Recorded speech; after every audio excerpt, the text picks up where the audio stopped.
Motion of a particle represented by the equation based on a two-dimensional way. And the question here is related to the path and motion of a particle. It's given that the position vector r is equal I plus 2j a times cos omega t.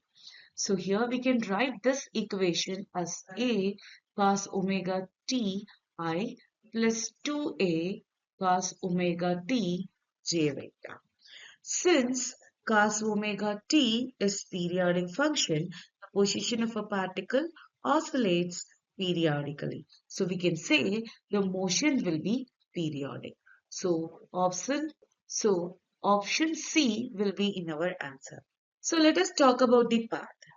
Based on the x and y component of a given equation, we can say these components are linearly dependent because y is equal to x here.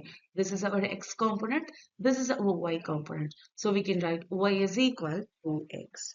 So based on that, we can say the motion occurs along a straight line and it will not along the parabolic or elliptical path. But here, from the equation, we can say both x and y components involve cos omega t. So, which is the characteristic of a simple harmonic motion? So, we can say the motion will be simple harmonic here. So, based on that, we can say the correct answer for this question is option D here.